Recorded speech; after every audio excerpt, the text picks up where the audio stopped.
Aujourd'hui, je vous emmène chez Royal Queen Seed Thaïlande. RQS, on les connaît, c'est une des plus grandes banques de graines européennes et ils sont installés très tôt en Thaïlande après la dépénalisation. Aujourd'hui, ils ont un building de 4 étages avec un dispensaire, une zone de culture, un bar et un smoking lounge. Et ils donnent aussi des cours pour les growers locaux dans leur Educational Center. On va retrouver Maxence à l'intérieur, donc suivez-moi, je vous emmène.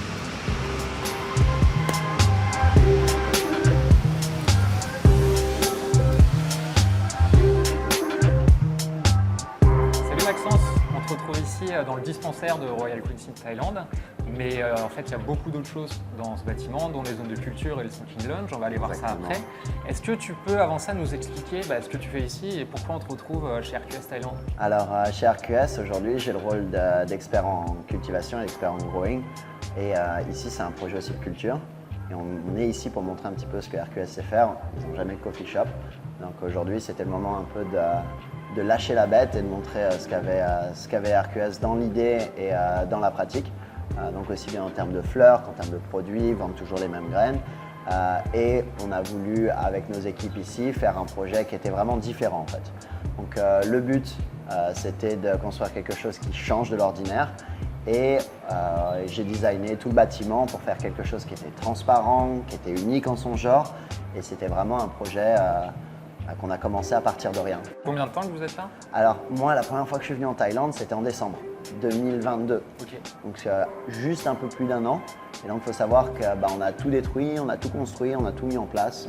Il y a les équipes qui sont en place maintenant et c'est super bien huilé et ça fait plaisir à voir. Ok, eh ben, écoute, on va aller, je te propose d'aller voir tout ce qu'il y a à l'intérieur et puis on redescendra au dispensaire à la fin, après la vidéo. Ok, pas de problème, allez, c'est parti. Comme la culture, elle est légale aussi, vous vendez vos graines forcément. On vend nos graines et comme je t'ai expliqué, on a même fait nos Pheno-Hunt à partir de nos propres graines. Donc pour le coup, on a tout le catalogue disponible ici et on était la première entreprise à avoir importé les graines légalement ici. Et vous avez les graines qu'on retrouve en Europe? On a exactement et vous avez les des graines particulières ou... Alors non, ça c'est un projet futur, c'est produire les graines localement. Mais aujourd'hui, c'est exactement les graines qu'on a en Europe que tu retrouves ici. À la différence près qu'ici, on a le droit de les faire. Tu as as le droit de les cultiver, ouais. C'est le seul endroit dans le monde aujourd'hui où tu as le droit de les cultiver pour toi avec les graines qui viennent d'Europe. Aux États-Unis, c'est une autre histoire. Top. C'est ça votre partie culture? Non, ça c'est des plantes de démo. En fait, si tu veux, ici on a une petite lumière et on présente les sols parce que ça fait aussi gros shop pour le coup. On peut vendre des engrais, des lumières ici et puis pour cultiver, il y a les graines, il y a tout. Donc dès que les gens rentrent ici, ils voient tout de suite des belles plantes en pleine forme, mais là-haut, il y a ce qu'il faut, t'inquiète pas. Allez, viens, on continue. Donc là, on va monter. Et avant d'arriver au premier étage, on a la partie administration ici, donc on a tous les bureaux parce qu'il y a quand même du monde qui travaille ici. Et là, on a la salle de formation. Ok, tu donnes des cours ici toi? Exactement, c'est là où on donne les formations pendant plusieurs journées. On a une petite salle privée, un vidéoprojecteur. Les gens viennent là, c'est sur 2 jours complets, donc la formation elle est divisée en 2. Donc une journée, c'est un peu du basique, c'est pour comprendre un peu les plantes, toucher un peu aux plantes pour les gens qui n'ont jamais touché aux plantes. Et la deuxième journée, là par contre, c'est un peu plus technique. On apprend à designer un bâtiment ensemble, comprendre les coûts de production, les méthodologies et le marché international du cannabis, aussi bien médical, récréatif que chambre, bien-être. Ouais, et ça donne les premières bases pour passer à une exploitation. Ça donne les premières bases et aussi savoir que il y a certaines personnes qui ont juste envie de découvrir qu'est-ce que c'est la plante et donc ils ont juste envie de toucher. Tu peux même repartir chez toi et faire une box et avoir quand même compris pas mal de choses. Cool. Allez, on continue, je vais te montrer le reste. Avant de continuer notre visite, je me devais de rencontrer le boss du lieu, Lex, pour mieux comprendre d'où est sorti cet endroit et surtout tenter d'en savoir un peu plus sur le futur de l'industrie du cannabis en Thaïlande. Hi Lex, you're the boss here. How did you get into this business? Thailand gave us a unique opportunity by legalizing cannabis to that extent to what they did.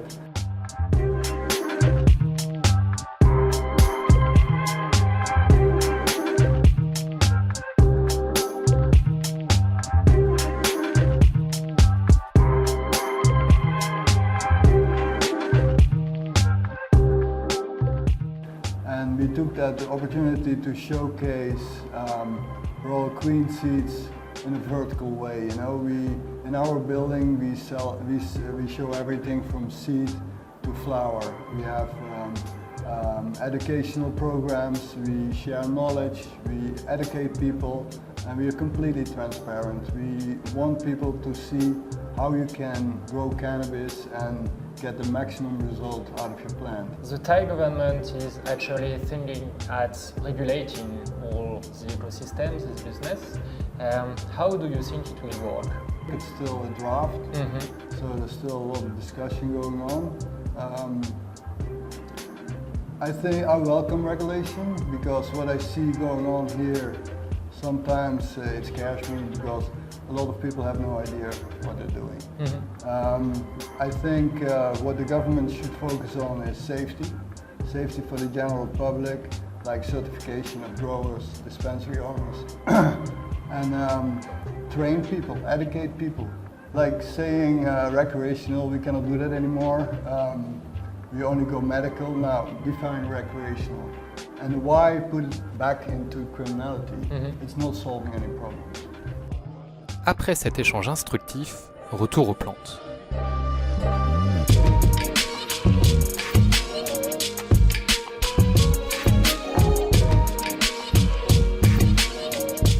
Bon, il est très cool cet espace, mais il paraît qu'il y a des plantes là-haut. Ouais, carrément. Donc en fait, on a 3 étages juste dédiés à la production aussi ici. Et je vais t'emmener sur le premier étage directement. Suis-moi. C'est récent ça, non? Le projet a à peu près 1 an. On a commencé les travaux il y a 1 an, donc c'était du bureau ici. Et maintenant, on a transformé ça en centre d'expérience. Ah, ça commence à sentir déjà. Ouais. On a quand même des filtres à charbon, des ionisateurs. Mais tu vas voir, en espace floraison, c'est quand même assez rempli. Et on focus sur vraiment le terpène et le goût. On a quoi là dans ces 3 salles là? Alors là, tout ça, c'est en 18-6. Donc ici, on a tout ce qui est partie veg. On fait notre pré-veg ici, on fait aussi de la conservation de plantes. Je t'expliquerai après, mais on a aussi une ferme. Du coup, on envoie des plantes à 2 heures d'ici dans une ferme en extérieur. Et c'est là où on monte des graines et on fait des clones ici. Et on garde aussi une petite banque quand on fait nos phénoènes. C'est pour ça qu'on a besoin de beaucoup d'espace en fait en végétatif. Derrière moi, tu as les clones. Et les clones, ils viennent directement des pieds-mères. Donc ça, c'est notre banque génétique qu'on a commencé à construire. Donc ici, tu as toutes nos souches. Tu as les souches qui sont faites pour être prises justement des clones dessus. Et tu as des pieds un petit peu plus petits derrière qui sont les copies qui viendront renouveler les plantes. Il faut savoir qu'on fait de la phénoène ici. Ça veut dire que les génétiques qu'on a, on essaye toujours d'en trouver des meilleurs et on fait même de la repollinisation, mais ça c'est l'autre projet qui est en extérieur de Bangkok. Ok, donc là on a les pieds-mères qui deviennent des clones. Ils deviennent des clones, Ils passent en croissance. veg après. Ensuite à l'intérieur tu as un petit ascenseur qui communique direct avec la partie floraison. Du coup quand tu rentres à l'intérieur, là tu as un sas de décontamination, tu vas voir. Et du coup ça évite justement qu'on sorte les plantes ici et tout reste dans une seule zone de production. Ok. Allez, je t'invite à me suivre, tu vas voir un petit peu à quoi ça ressemble. Allez, je vais te montrer, ça c'est le sas de décontamination. Donc, je vais t'expliquer comment on fait. Tu viens ici, tu prends ta veste, tu as des chaussures qui t'attendent, je vais les mettre pour toi. Ça c'est un sticky mat. Avec ça en fait, si tu veux, ce que tu peux faire, c'est retirer un peu toute la merde qu'il y a sous tes chaussures en général. Et s'il y avait quelque chose qui devait tomber, il reste accroché là-dessus. C'est simple, mais après, on a juste derrière un pédiluve. Avec ce pédiluve, en fait, on vient nettoyer le dessous des chaussures avec du désinfectant pour aller se balader un petit peu partout. Donc voilà, je mets ma combinaison. Je vais t'inviter à faire la même chose juste après moi. Et ça, c'est le procédé hygiène qu'on a mis en place ici. C'est parti. Alors, on va commencer par la partie technique. Par ici, suis-moi. Bienvenue dans la partie opérationnelle. Là il y a de la pompe, Là, on a de la pompe. des capteurs. On a des capteurs, réservoirs pour les pompes. Donc on travaille avec du flexi-tank. Pourquoi? Parce qu'on travaille en bio ici. Ça veut dire que nos réservoirs ils sont souvent sales, il y a beaucoup de dépôts. Donc on est obligé de pouvoir les prendre, les nettoyer, mettre un bon coup de brosse pour les remettre. Pareil ici, les tuyaux, etc. On est obligé de nettoyer ça tout le temps. C'est le désavantage de l'organique. Et ici, il y a tout ce qui est automation. Et là, c'est très important l'automation parce qu'aujourd'hui, l'automation nous permet, comme on a pu le voir sur l'écran tout à l'heure, de pouvoir contrôler, même moi à distance quand je ne suis pas là, de pouvoir assister le master grower parce que du coup, moi, j'ai absolument contrôle et vision sur tous les paramètres environnementaux. Allez, on va passer à la partie production. Tu peux mettre ta casquette, tes lunettes maintenant parce qu'il y a un peu de lumière par ici. On s'équipe. Allez, viens, suis-moi. Alors, tiens, viens te mettre par là. Du coup... Ah ça je connais, ça c'est du Gold Label. Exactement, c'est le Gold Label qu'on utilise en métropole. Donc ça, c'est toute la partie workshop. Quand on a quelque chose à faire et quand on a transplanté, etc., on vient par ici On a le jet d'eau juste à côté et du coup après on peut tout nettoyer. Donc ici on travaille exclusivement avec du Gold Label. Pourquoi qu'avec Gold Label? Parce qu'en Thaïlande tu te rendras compte que c'est vachement difficile d'avoir de la bonne terre. C'est pas comme en Europe, donc avoir quelque chose qui est sain, avoir quelque chose qui a la bonne rétention d'eau et avoir quelque chose qui est consistant, j'ai pas réussi à trouver ça en Thaïlande. Ouais. Donc tu vois que les plantes ici elles sont super en forme. Ouais, elles sont saines. Et du coup c'est ici en fait qu'on passe absolument tout en 18-6. Donc là tu peux voir qu'on a du Lumatec un petit peu partout et toutes les plantes elles sont bien arrosées comme il faut. Quand on est ici on fait encore manuel mais on a des systèmes d'irrigation automatique si besoin et justement tout dépend de ce qu'on a besoin. Ça par exemple ces plantes là elles vont partir à la ferme. C'est pour ça qu'elles sont là, elles commencent à fleurir et pouf on les envoie la semaine prochaine à la ferme. Ça finit de fleurir dehors parce qu'en ce moment c'est le bon moment de faire de la flore en extérieur. C'est que 3 mois dans l'année. Donc ça c'est vraiment le carré hygiène. Donc ici, juste au-dessus de moi, tu vas avoir le bloc ventilation. Et on reste ici, on laisse les sacs de terre ici parce que juste au-dessus tu as de l'UVC. On vient nettoyer tout en l'air constamment. Faut savoir que moi aujourd'hui, Gold Label, dans tous mes projets ils sont avec moi. Pourquoi? Tout simplement parce que c'est une des meilleures terres que je puisse trouver et j'ai réussi à en avoir ici. Encore une fois, il y a plein d'autres marques où c'est super bien, mais quand c'est pas approvisionnable sûr et certain dans ton lieu de travail, en fait, tu peux pas te le mettre dans ton planning. Les génétiques qu'on a aujourd'hui, c'est pas les génétiques qu'on aura demain. Donc on perfectionne nos génétiques et sur cette partie-là, qu'on va apporter juste ici, donc là c'est nos phénomènes de Skywalker Kush. Derrière, tu vas avoir de la Runs qu'on est en train de refaire. Là, c'est ce que tu vas aller voir là-haut. On en verra encore quelques plantes qui n'ont pas été taillées parce qu'elles ont dépassé les 90 jours de production. Donc ça veut dire qu'on les laisse quand même aller voir, mais pour l'instant, je ne suis pas amoureux encore. Donc ici, tout ça, c'est du Phénohunt. Donc tu vois que les plantes, on leur donne pas trop d'engrais et on les laisse garder pousser petites. Donc là, il n'y a pas trop de lumière qui sort parce que forcément, en attendant qu'on ait choisi, on n'a pas besoin de faire pousser des monstres. Donc voilà. Et ici, sur cette partie, qui est une des plus intéressantes, on fait pousser notre Amnesia Ice par ici. Donc je t'invite à venir par ici. Bien connu chez RQS. Bien connu chez RQS, ça c'est une des choses, on en fait pousser ici. C'est une de nos best-sellers au magasin en bas. Et c'est vraiment une bonne Amnesia Ice comme tu as l'habitude de la connaître. Et elle est vraiment sympa. Donc le but, comme tu vois, c'est faire différentes branches. On a des plantes un tout petit peu plus petites que d'autres. Mais l'idée aujourd'hui, c'est qu'on va les ralentir, on va les couper, on va retirer quelques feuilles pour les égaliser jusqu'à ce qu'on ait le nombre de plantes qui va pour aller remplir une table là-haut. Et tu te sers des luminaires aussi pour ça? On sert des luminaires pour monter et descendre. Donc tu vois, sur chaque table, les luminaires sont différents.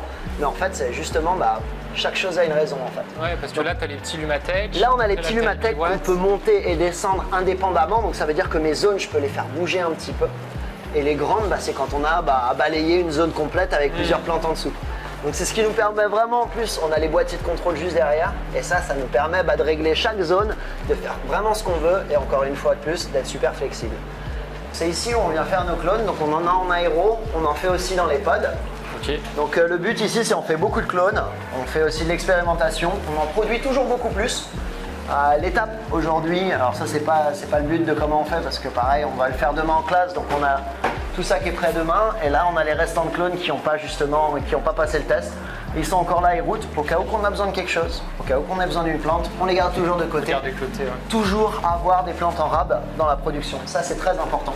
Et vous faites pas en laine de roche du coup? Non, on ne fait pas la laine de roche, ça c'est une bonne question. Pourquoi? Parce que la laine de roche, ça va retenir beaucoup plus d'eau. Et vu que derrière on passe en terre, la laine de roche n'a pas la même rétention. Donc quand tu vas arroser ton pot avec ton petit pain de laine de roche, ce sera toujours plus humide ici. Et ça c'est parfait pour le développement de problèmes pour tes racines. Donc aujourd'hui on utilise du petit pod ou alors en aéro qu'on met directement dans la terre en faire prendre. Les pieds mères. Les pieds mères, donc ici c'est toute notre génétique. Notre bande génétique, donc comme tu vois, c'est des plantes. On a commencé dès le début, elles ont bientôt 9 mois. Donc elles sont en train d'être renouvelées. En veg, c'est renouvelé. T'en as les nouvelles qui arrivent aussi juste derrière. Pareil, encore une fois, on est capable d'ajuster les lumières à la hauteur des pieds. Ça nous évite de mettre max puissance et de rester toujours entre 20 et 30 cm au niveau des plantes. Et quand tu dis renouveler, c'est que tu changes le pied mère ou tu le tailles? Alors on le change parce qu'on le taille bien sûr, on le garde maintenu en vie, on essaie d'avoir toujours des branches qui sont assez solides, des belles branches, mais au bout d'un moment ton pied il se fatigue. Donc avant qu'il se fatigue et d'avoir des clones de mauvaise qualité, c'est là où tu renouvelles ton pied mère. Donc là aujourd'hui on fait tourner à peu près 8 génétiques ici et on va les retrouver dans la salle de prod. Comme tu vois, on a un beau vert, pas trop vert foncé. Pourquoi? Parce que si tu dois faire des clones avec trop de chlorophylle dedans, figure-toi que tes clones ils prennent moins bien. C'est pour ça qu'on a tendance souvent, avant de faire les clones, de pas trop les nourrir. Donc ici, la manière de nourrir, c'est assez simple. On a la ligne de nutrition qui arrive des pompes, là où on était tout à l'heure. On a un pistolet avec un petit débitmètre. Du coup, quand tu arroses, tu sais qu'est-ce que tu mets exactement. On vient arroser les plantes à la main, une par une. Encore une fois, ici on est capable, donc tu as la caméra qui me permet toujours de regarder ce qui se passe et puis de communiquer aussi parce qu'on est capable de parler avec. Et encore Citigrow qui est là et qui vient justement nous apporter tout ce qui est données sur la température, la pression, l'humidité. Et ça, c'est quand même super important pour savoir ce qui se passe. Bon, pour les engrais, je vois que tu bosses toujours avec Easy. Qu'est-ce que tu leur trouves pour les emmener partout avec toi? On n'a rien changé. Easy, c'est quelque chose qui m'a vachement plu dès que j'ai commencé. Faut savoir que j'ai commencé avec Easy très jeune. Et pour moi, c'est un engrais qui donne très peu de goût supplémentaire. C'est vachement transparent. Ça reflète vraiment ce que la plante a à l'intérieur. Et c'est des engrais qui sont pas trop fort dosé. Donc le but c'est pas de monter le C au max et d'exploser les plantes et d'avoir des yields de fou furieux. Tu peux le faire avec eux, mais le but aujourd'hui avec la gamme organique que j'ai dans la main, le but c'est les terpènes. Donc tu vois qu'on reste quand même sur une partie minérale avec le super vite, on apporte aussi un petit peu de TNT, on reste avec du PK aussi en minéral et après le reste c'est le boost, c'est toute la partie organique. Aujourd'hui, c'est pas dispo en France, ils sont encore en train de se battre avec les normes NFU, mais c'est quelque chose qui aujourd'hui, pour moi, ça reste un de mes atouts principaux pour justement faire des productions comme ça qui sentent super bon. Chaque produit en fonction du stade de croissance. En fonction du stade. Donc là, on va monter un petit peu par là, je vais t'expliquer un petit peu toutes ces pompes. Donc comme tu vois, on a plusieurs bacs, on a plusieurs pompes, et sans ces pompes-là, en fait, on serait incapable d'avoir ce qu'on a aujourd'hui, c'est-à-dire une floraison perpétuelle avec différentes races et différents batchs de fleurs à des moments de floraison différentes. Et tu as quoi là? Une pompe pour 2 tables à peu près? Une pompe pour 2 tables exact à chaque fois. Donc là on a 7 pompes ici et sur chaque pompe on est capable de nourrir 2 tables.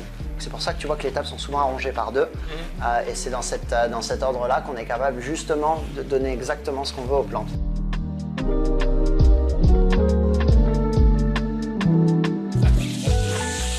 Et nous y voilà. Donc là, tu es devant la Legendary OG Punch. Et comme tu peux voir, petit coup de poing dans le nez. Exactement. Super sweet, délicieux. Donc comme tu vois ici, c'est une canopée bien pleine. On a encore quelques jours comparé à la Blue Mystic qu'on a vue tout à l'heure. On a encore un peu de vert et on a besoin justement qu'il n'y ait plus de poils blancs sur celle-là pour vraiment la faire grossir et faire un peu plus de chair. Donc là, on a encore une douzaine de jours. On est en plein flush. Encore 12 jours là-dessus? Encore 12 jours là-dessus. Donc rinçage complet. Rinçage complet, on est en organique. Du coup, on check aussi pas mal le C. Et si tu regardes un petit peu de temps en temps, tu vois des poils blancs et tu vois que certaines fleurs commencent à grossir un peu plus. Et c'est vraiment cet état-là qu'on veut. C'est là où on a des plus grosses calices. Et là, on a vraiment commencé à avoir de la matière. Comme tu peux voir là, on est encore accompagné par Citigrow. Donc capteur lumière, petit capteur laser. Et on a absolument toutes les données, pression de l'air, CO2, qui est disponible direct dans ma poche. Donc là, je sais exactement ce qui se passe sur cette canopée-là. Et grâce à Citigrow, aujourd'hui, quand j'ai envie de descendre un petit peu la puissance lumineuse, parce que je vois que les fleurs à la caméra qui est juste derrière, elles commencent à monter un petit peu parce qu'on est en HD, et ça me permet justement de donner les données à mes collègues qui sont là ou de faire même à distance. Mais en général, je les laisse faire tout ce qui est action sur la pousse. Et là, on va passer derrière maintenant. On va aller regarder une de mes strains préférées qui est juste derrière moi, c'est la Biscotti. Et celle-là, elle est carrément, elle est en fin de flow, pareil comme tout à l'heure. Tiens, regarde-moi ça. Wow. Ça, c'est la Biscotti. Ça, c'est la Biscotti. Elle fait des buds énormes, hein? C'est énorme, ouais. Franchement, là, on est à la fin de flow. Tu vois que même les fleurs, on dit ce qu'on appelle ça, c'est horny, donc ça fait des cornes en fait. C'est pas vraiment du foxtail parce que c'est bien trop dur et bien compact. Ça a l'air dense. C'est super dense et au séchage, c'est super intéressant à travailler. Et donc voilà, tu as le reste ici. On a différentes strains qui sont là-bas. Donc si tu vas un peu plus loin, tu peux voir la Runs. Et bon, les gens ne savent pas, mais on t'a déjà vu en France chez Abibous. Comment tu arrives à gérer tout ça? T'es un peu partout dans le monde à chaque fois. Écoute, c'est super simple. Ce qu'on fait, c'est qu'on monte des teams. Donc je te présente Emilien. Bonjour. Salut.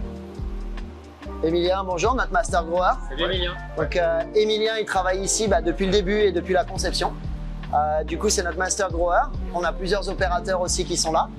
Et aujourd'hui, Emilien, il a rejoint notre équipe et c'est lui qui s'occupe de tout ce beau monde. Donc, on travaille, lui et moi, la main dans la main. Emilien, aujourd'hui, il est thaïlandais, il parle anglais couramment et il parle même français. Ok. Ok. Donc on peut même lui poser une petite question. Je sais pas, tu as quelque chose à lui demander? Je sais pas, c'est quoi ta variété préférée à travailler? Marrant, c'est Royal Rats. Parce que sinon, j'aime.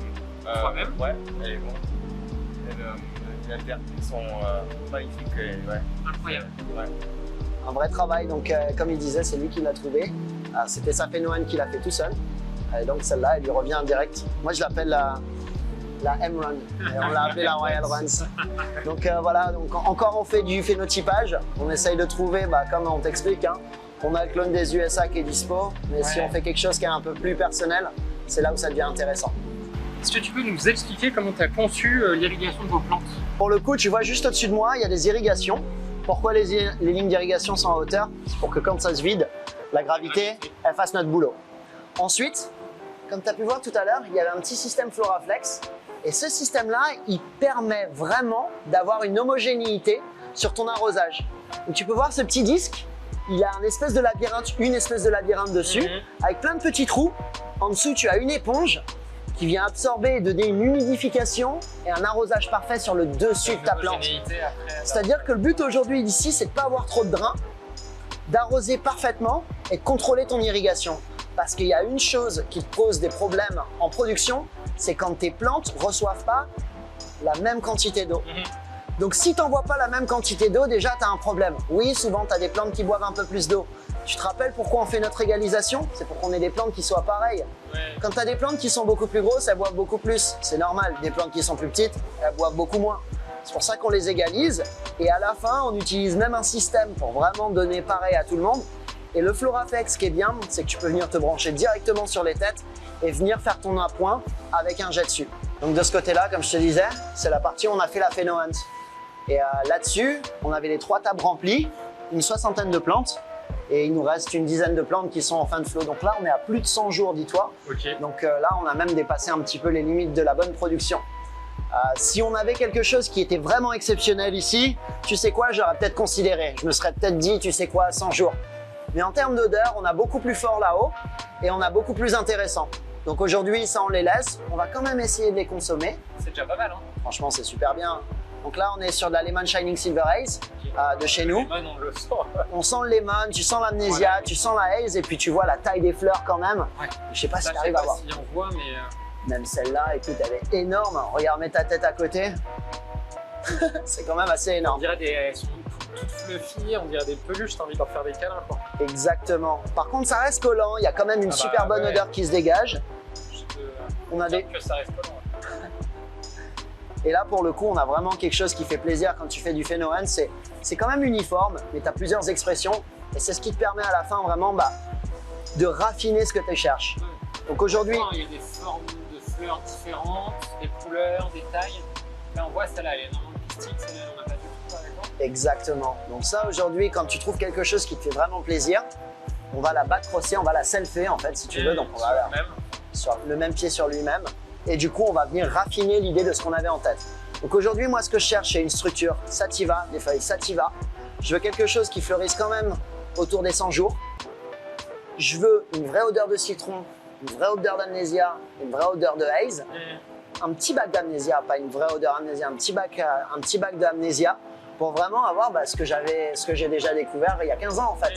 Donc l'idée aujourd'hui, c'est vraiment de revenir sur des génétiques et proposer aux gens des goûts traditionnels. Et ça, ça c'est un classique, donc les gens ils l'ont en tête. Exactement. Et comme je te dis aujourd'hui, faire venir les clones d'Europe, c'est une facilité, mais faire quelque chose qui est vraiment particulier, ça reste autre chose. Donc aujourd'hui, c'est un challenge qu'on a accepté ici. C'est Royal Queen Seed Thailand. Royal Queen Seed Thailand vient proposer quelque chose de nouveau. Et regarde là, ce qu'on a quelque chose de vachement intéressant, c'est de la fasciation. Donc on l'a eu sur une seule branche d'une plante. Et là, tu vois vraiment qu'on a cette espèce de forme bizarre de limace et ça donne pas une fleur habituelle en fait. Est-ce que c'est quelque chose qu'on recherche sur une plante? Absolument pas. Donc pour moi aujourd'hui, tu as très peu de production de trichome là-dessus et c'est pas quelque chose qui fait plus de poids. Et tu peux nous montrer comment tu récoltes la donnée? Bien sûr, tu viens sur ton tag et tu tapes ici et du coup tu as la page NFC qui s'ouvre. Et il suffit d'ouvrir la chose et ensuite tu tombes sur ton lecteur NFC.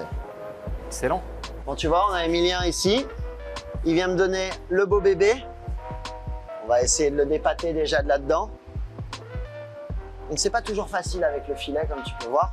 Mais le but, encore une fois, c'est vraiment d'être le plus délicat avec la plante possible et de l'emmener directement en espace de séchage. Et ça, on le fait manuellement, on prend plante par plante.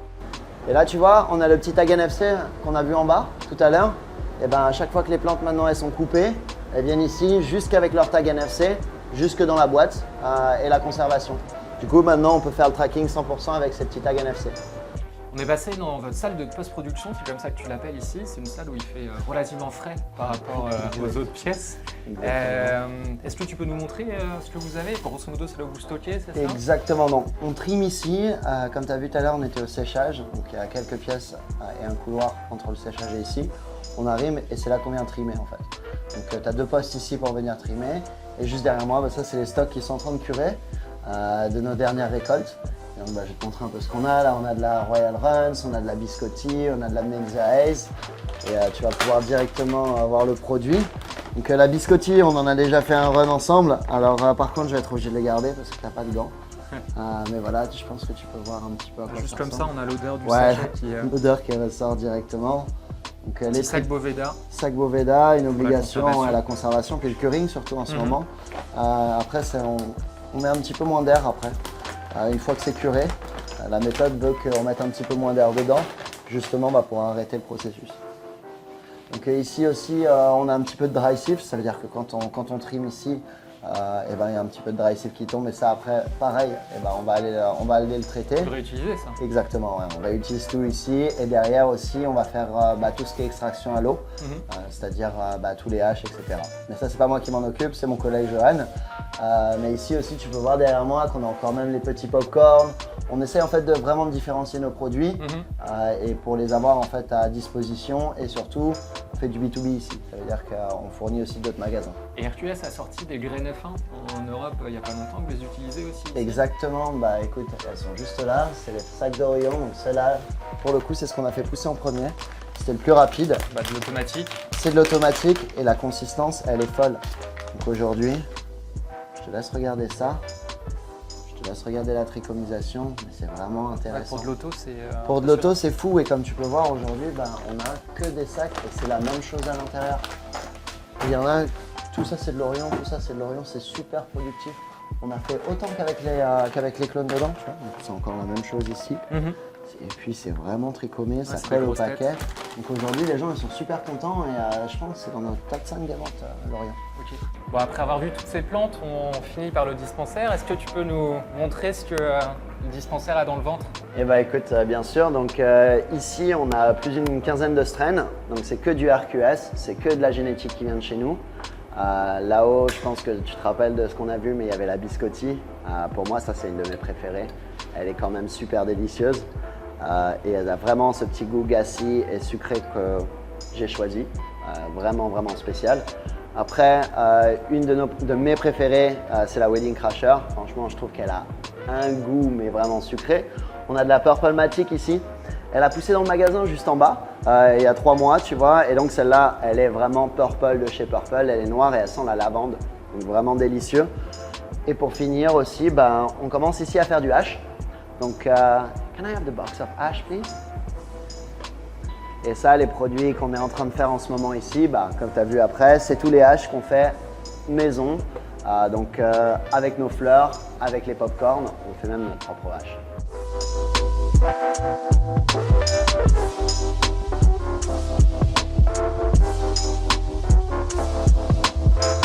J'espère que vous avez apprécié la visite. En tout cas, moi j'ai vu et goûté des choses qui étaient incroyables. N'hésitez pas à y faire un tour si vous venez un jour à Bangkok.